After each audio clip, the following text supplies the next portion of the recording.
هەڵوێستی پێغەمبەرانە لە بەرامبەر خوا و ڕووداوەکاندا. کەسێک کە خۆی بۆ خوا تەرخان کردووە و پشتی بە ئەو بەستووە بێ ئەوەی ئاور لە دواوەی بداتەوە، بە ئاراستەی ئەرک و فەرمانبەریەکانی هەنگاو دەنێت. دەزانێت پاڵی بە چه هێزێکەوە داوە و بە ناوی چێوە کارەکانی بەڕێوە دەبات. دڵنیایە لە ئامانجەکەی و ڕاستی ئەو ڕێیەی بەسەریدا دەڕوات و ئەوەی کە بە درێژایی ڕێگا تەنانەت چرکەیەکیش بەجێ نەهێڵدراوە و بەجێ ناهێڵدرێت. لەمڕۆوە ئەو هەرگیز دووچاری پەرێشانی فیکری و عاتفی نابێت و دوودڵی و لێ تێکچوونی بەسەر نایەت و هەوڵ دەدات فەرمانبەریەکانی هاوڕێ لەگەڵ هەستیاری و شعورێکی قوڵدا جێبەجێ بکات. پاشان هاودەم لەگەڵ ئاسوودەیی ڕۆحدا دەست دەکات بە چاوەڕێکردنی ئەنجامی کارەکە لە خوای گەورە و ئەو پەڕی هەستیاری دەنوێنێت، نەوەک خۆی لە بازنەی کاروبارە خواییەکان هەڵبقورتێنێت و چالاکی و جموجۆڵەکانی تەنها بە ڕەزامەندی خواوە دەبەستێتەوە. ڕەزامەندی ئەو دەکات بە تاکە بناغەی سەرەکی و هەوڵ دەدات بە ڕووی هەموو بەهاکانی دیکەی جگە لەمەدا دەرگاکانی دابخات و هەمیشە تێدەکۆشێت خۆی لە ئارەزوەکانی نەفسی بەدوور بگرێت. ئەگەر ڕۆژێکیش ڕێگاکان بە تەواوەتی بگۆڕێن بە هەوراز و هەڵدێر و ئاسۆکان تاریک دابێن و لە هەموو لایەکەوە دەنجی ئازار و گرمەی ئەندێشە و ترس بێنە بەرگوێ، ئەو نەسکاڵە لەو ڕێگایە دەکات کە پێیدا دەڕوات، نەدەشڵەژێت نەدەشگەڕێتەوە دواوە، بەڵکو پاڵ بەخواوە دەدات و باوەش بە کارکردندا دەکات و مل بۆ حیکمەتی خوایی کەس دەکات و حەزرەتی نوح ئاسا دەڵێت: خوایە بەڕاستی من شکستم خواردووە و سەرکەوتنم پێ ببەخشە. سوورەتی ئەلقەمەر ئایەتی دا. و بە هەموو هێزی خۆی هانا بۆ پارێزگاری و چاودێری ئەو دەبات و دەست دەکات بە چاوەڕێکردنی کات و شوێنی ئەو ڕزگاربوونەی کە ئەو لوتفی دەکات. هەروەها ڕۆیشتن بە ڕێگای خوای گەورەدا و باسکردن و ناساندنی ئەو بەگشت کەسێک و نیشاندانی ئادابی ڕێگا بە ڕێبوارانی دیکە عیبادەتە. بە هەمان جۆر چاوەڕێکردنی هەموو شتێک لە خواوە و لەو شتانەدا کە پێویستی بە چاوەڕێکردنە ئارامگرتن لە سەرخاوی و نەڕۆیشتنی کات و دان بە خۆداگرتن دیسان عیبادەتە. جاری وایە مرۆڤ لە یەکەم جوڵە و هەڵمەت و فڕیندا خێرا سەرکەوتوو دەبێت و دەگات بە مورادی خۆی. جاری وایشە بە درێژایی تەمەن وەکو ئەسپی کوحەیلان غار دەدات و کەچی بەڕواڵەت هیچ شتێکی دەست نەکەوتووە، بەڵام ئەمیش لە ئەنجامدا بە سەبر و خۆڕاگری و نیەتەکەی ڕزگاری دەبێت. جاری وایە خەڵکانی دنیایی و ڕووداوە دنیاییەکان ڕێی مرۆڤ نادەن. جاری وایە تەوژمی ڕووداوەکان هێندە بەهێزن، ناتوانین لە ژێریاندا پشتمان ڕاست بکەینەوە. جار هەیە ساڵان هەر وەک محەڕەم دێن و دەچن و هەموو ڕێگاکانیش دەچنەوە سەر کەربەلا، بەڵام ئەو دڵانەی کە فەرمان لە خواوە وەردەگرن هەر شتێک ببین و ببیستن هەرگیز نەلەرزەیان پێدەکەوێت و نەهەڵدەنوتن و نەدەکەونە ناو دوو دڵیەوە.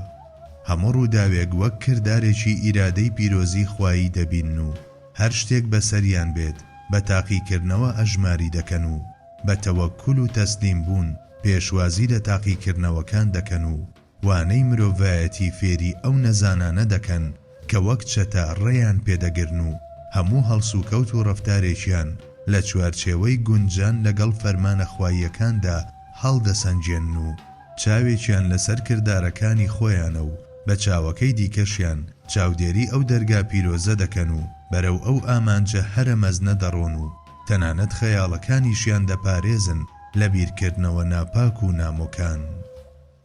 پاڵەوانێکی بواری ڕازگۆیی تەنها یەک خەمی هەیە کە چەشنی سەودا دڵی داگیر کردووە. ئەویش بریتیە لەوەی کە هەموو کەسێک خوا بدۆزێتەوە و ڕوو لە ئەو بکات و لە بەندایەتیە جۆرا و جۆرەکان ڕزگاریان بێت و تەنها ببن بە بەندەی ئەو.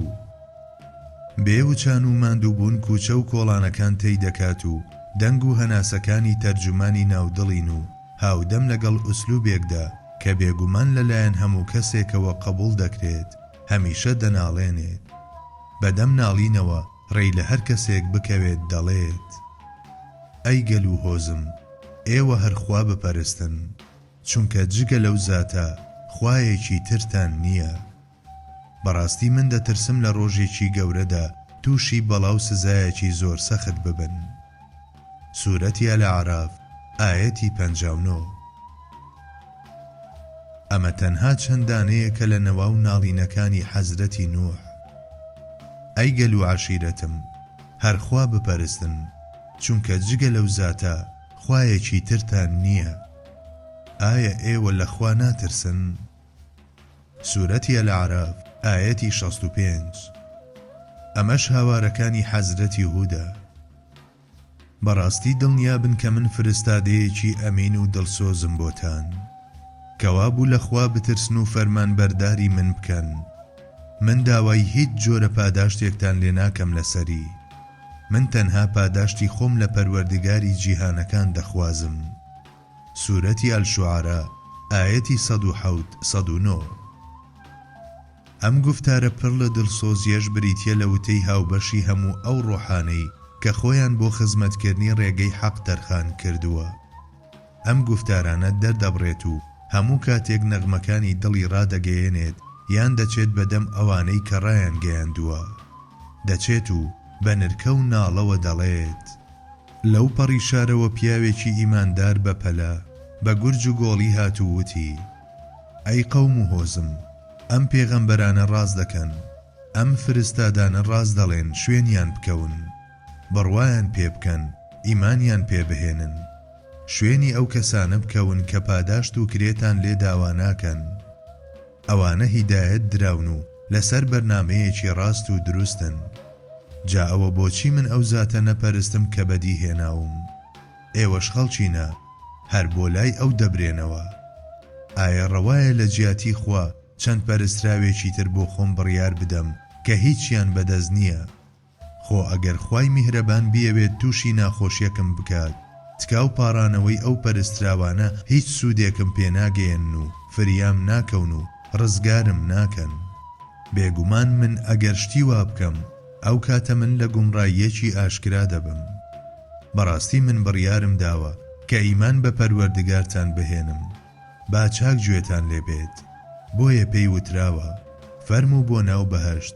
لەوێشەوە هەر دڵسۆزانە وتویەتی: خۆزگە قەومەکەم بیان زانیایە سەرنجامی ئیمان چۆنە و کەوتومەتە ناو چ ناز و نیعمەتێکەوە. سوورەتی یاسین ئایەتی 20-26. لە کتێبەکانی مێژوودا ئەم سەدا ئازا و بەگوڕەی کە هاوشانی دەنگ و هەناسەی فریشتەکانی ئاسمانە دراوەتە پاڵ حەبیب النەجاری بەجەرێک. لە ناو خانەدانی فیرعەونیشدا ئیماندارێکی نەناسراوی وا هەیە. هەر کاتێک زایەڵەی ئەو دەبیستم ڕادەچڵەچێم و لە شوێنی خۆم بەرز دەبمەوە. ئەم شێرە پاڵەوانە بەم شێوەیە دەست بە قسە دەکات: ئایا ڕەوایە پیاوێک بکوژن تەنها تاوانی ئەوەیە کە دەڵێت پەروەردگارم ئەڵڵایە؟ سوورەتی غافر ئایەتی 28. هاودەم لەگەڵ ڕەوانترین ئامۆژگاریدا کاریگەری چەشنی سووڕی دەبێت لەسەر بیر و هەستە مرۆییەکان. ترس و سام دەخاتە دڵەکانەوە. لە هەندێک ڕۆحدا ئەندێشەیەکی ترسناک و لە هەندێکی دیکەیشدا ئاسوودەیی و ئارامی بەرهەم دەهێنێت. پاشان مەردانە هاوار بۆ ئەو شتە دەکات کە پێویستە بوترێت و دەڵێت: شتێکی ڕاستە و گومانی تێدا نییە ئەوەی کە ئێوە من بانگ دەکەن بۆ لای خاوەنی هیچ بانگەواز و بەرنامە و پرۆگرامێک نییە، نە لە دنیادا نە لە قیامەتیشدا. ئەوەش نابێت لە یاد بکەین کە بەڕاستیش گەڕانەوەمان بۆ لای خوا گەورەیە. ئەوانەش تاوانی زۆر ئەنجام دەدەن و سەرکەش و لە سنوور ترازاون.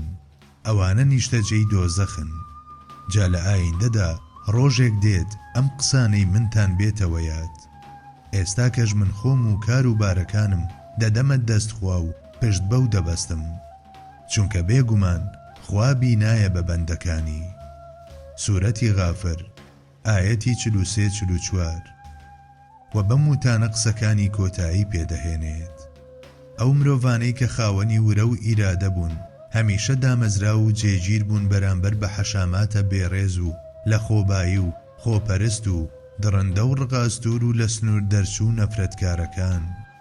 ئەو حەشاماتەی کە جوامێری و ئازایەتی ئەوانیان بە گومڕایی و هەرزەیی دادەنا و جاریوا بوو بە دەرکردن لە خانە و نیشتیمانی خۆیان دەیان ترساندن و جاریوا بوو هەڕەشەی دەست و قاچ بڕینەوەیان لە شوێن کەوتوانیان دەکرد و گاه سەر لە بەری خەڵکیان بە سووک و بێنرخ تەماشا دەکرد و گاه هەڵسوکەوتی پێغەمبەرانەی نێردراوەکانیان دەجێڕایەوە بۆ ئەوەی کە گوایە خواکانی ئەوان دەستیان لێوەشاندون و جار هەبوو دەمیان لەوە دەکوتی کە ئەم پێشەوایانە بەردباران دەکەن و جاری وایش بوو بەوتنی ئەی قەوم و کەسم ئەگەر ئێوە سەغڵەتن بەمانەوەی من لە ناوتاندا و یادخستنەوەی ئاەتەکانی خواتان لا گرانە ئەوە دڵنیابن کە من کۆڵ نادەم پشتم بەخوا بەستووە لەم کارمدا ئیتر ئێوە چیتان لەدەست دێت درێغی مەکەن خۆتان و بتەکانتان و هاوبیر و باوەڕەکانتان بکەونە خۆ و ڕای خۆتان کۆبکەنەوە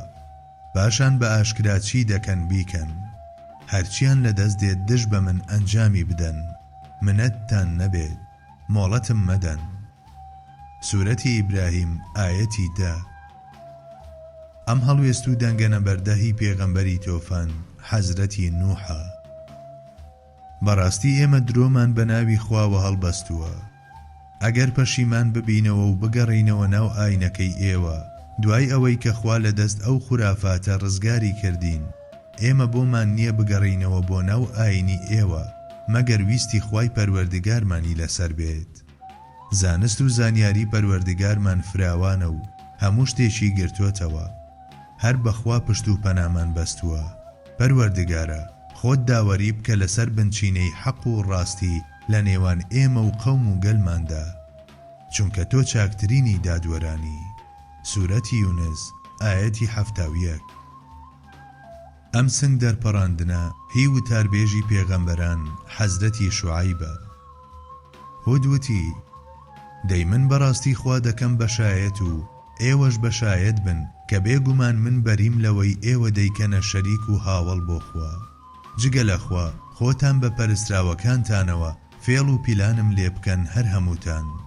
کەوا بوو وەرن هەمووتان کۆ ببنەوە و نەخشە بچێشن بۆ لە ناوبردنم پاشان مۆڵەتیشم مەدەن چونکە بەڕاستی من پشتم بەخوا بەستووە کە پەروەردگاری من و پەروەردگاری ئێوەیشە.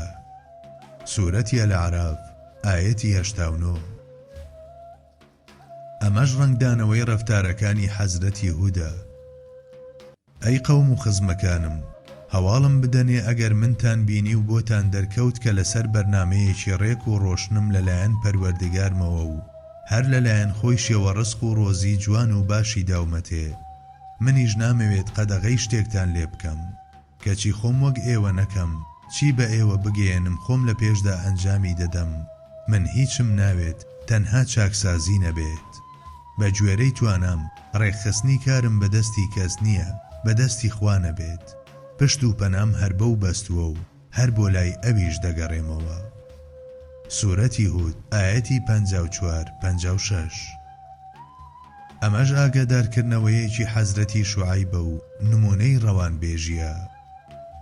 پێغەمبەرانیان پێیان وتن ئێمە تەنها بەشەرێکین وەکو ئێوە و هیچی تر بەڵام خواویستی هەر کەسێکی ببێت لە بەندەکانی خۆی منەت دەخاتە سەری هەڵیان دەبژێرێ بۆ گەیاندنی پەیامە پیرۆزەکەی.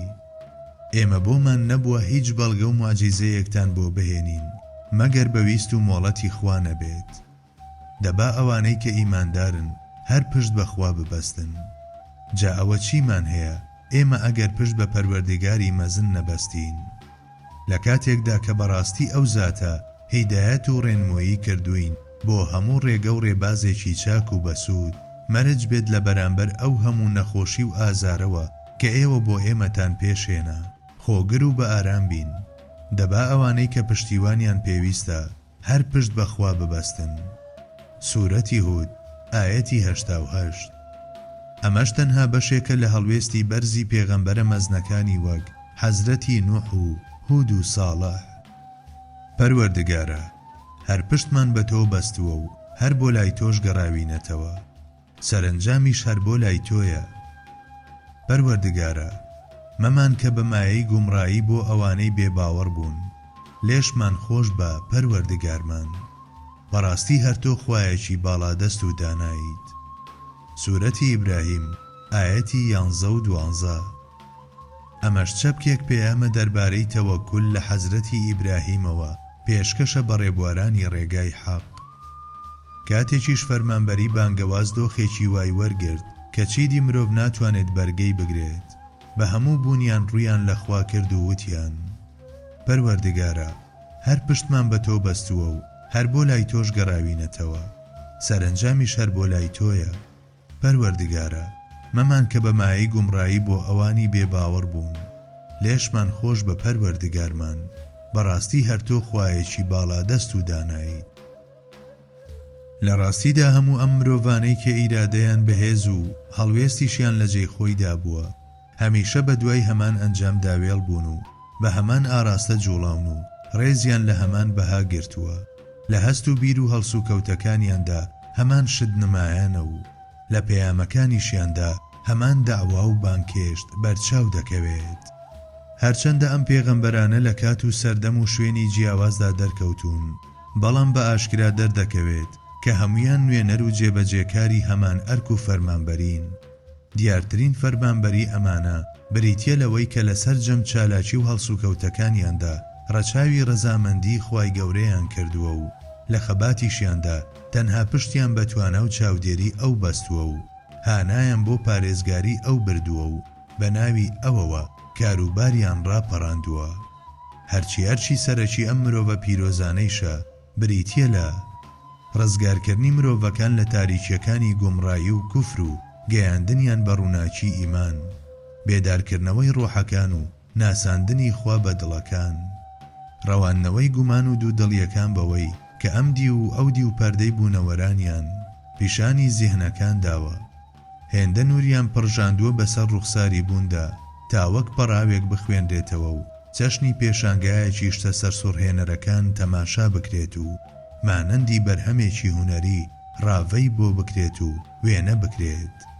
پاشان گزارشکردن لەم حەقیقەتانە بە گوێرەی ئاست و تێگەیشتنی ڕۆژگار و گۆڕینی ئەم گوزەرگافانیەی دنیا بە پلیکانەیەک و پردێک و چێڵگەیەک و بازاڕێکی جیهانە هەمیشەییەکان. کاتێک قورئان باسی هەندێک لەم ئەرکانە دەکات، بەم جۆرە فەرمان بە پێغەمبەری خوا دەکات: ئەم قورئانە کتێبێکە دامان بەزاندووە بۆت ئەی محەممەد صەڵی الله عەلەیه وسەلەم تا خەڵکی لە تاریکاییەکانی بێباوەڕی و نەزانی و سەر لێ شێواوی دەربهێنیت بەرەو نور و ڕێبازی ڕۆشنایی ئیمان بەویستی پەروەردگاریان تا دەگەنە ڕێبازی ڕاستی خوای باڵادەست و شایستەی سوپاسگوزاری. سورەتی ئیبراهیم ئاەتی 1. و چوارچێوەی فەرمانبەری پێغەمبەرایەتیش بۆ ئێمە دیاری دەکات. لەم بابەتەدا پێغەمبەری ئێمە تەنیا نییە، هەموو پێغەمبەران هەر لە حەزرەتی ئادەمەوە هەتا حەزرەتی موسا، لەویشەوە هەتا حەزرەتی عیسا هەمان خزمەتیان پێشکەش کردووە. قورئانی پیرۆز هەر لە هەمان سوورەتدا دەربارەی حەزرەتی موسا دەفەرموێت: سوێند بەخوا، بەڕاستی ئێمە موسامان ڕەوانە کرد، هاوڕێ لەگەڵ موعجیزەی زۆردا فەرمانمان پێدا کە قەوم و عەشیرەتت لە تاریکیەکان ڕزگار بکە و بەرەو نور و ڕووناکی بیان بە، ڕۆژەکانی خوایان بهێنەرەوەیات، ئەو ڕۆژانەی کە تۆڵەی لە بێباوەڕان سەند و ئیماندارانی سەرخست. بێگومان ئالە و بەسەرهاتانەدا بەڵگە و نیشانەی زۆر هەن بۆ هەموو ئەو کەسانەی کە زۆر خۆگرن لە کاتی تنگانەدا، زۆر سوپاسگوزاریشن لە کاتی خۆشیدا. سورەتی ئیبراهیم ئاەتی 5.